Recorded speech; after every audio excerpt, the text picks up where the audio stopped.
wisely towards outsiders, redeeming the time. Let your speech always be gracious, seasoned with salt, so that you may know how to answer everyone. I'm reading from Colossians chapter 4, from verse 5 to 6. Do you know, or can I remind you, that you are a dual citizen? As a child of God, you are a citizen first and foremost of heaven and of the kingdom of God, before you are a citizen of an earthly nation.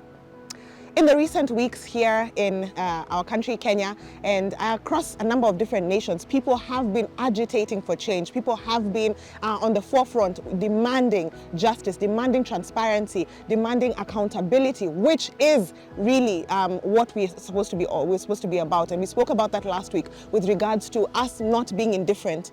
But you know what? In our quest to establish and pursue justice here on earth, let us not get caught up. Let us not forget where our first priority and our first loyalty is, which is to the King of Kings and to the Lord of Lords, the one who saved us, the one who has left us on this very earth where we're agitating for change, to be representatives, to be agents of reconciliation, to be those who would demonstrate his love and his care to them in those different seasons. And so Paul writes here to the church in the Colossae church, and he says, act wisely towards outsiders. Let's remember, as we protest, as we speak online, as we interact with people at home, at our workplaces, as we are talking to people who may not be believers, people who would term us quote unquote outsiders because they're not belonging to the family of faith as yet. Let us be wise as we act around them, redeeming the time, remembering that we're not going to be here forever. The places you're working, the nation you're in, the station that you have, the children you have in your home, your relatives and friends, you might not have access to them forever,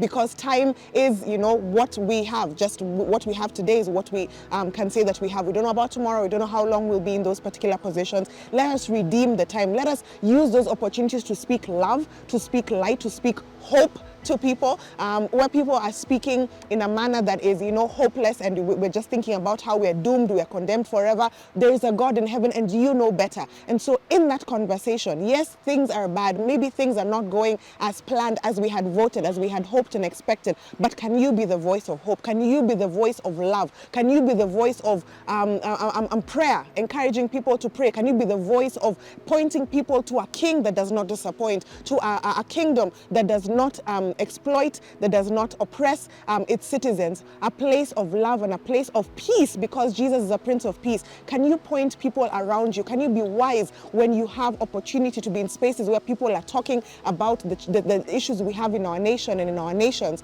Can you be the voice of the King in those spaces? And verse 6 says, let your speech always be gracious.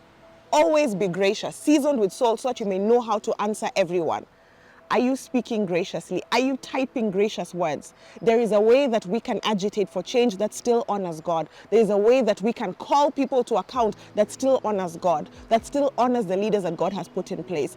Honor does not mean we do not call people into account, does not mean that we do not ask people to do the job they're supposed to be doing. But there is a way that we can speak that is gracious, that is seasoned with love, with life, is seasoned with aspects of the kingdom, so that we may know how to answer everyone. Not just about earthly things, not just about governance, not just about the constitution, not just about how do we get things done and things turned around, so that you may be able to answer everyone. Maybe about the peace that you have in the midst of trouble.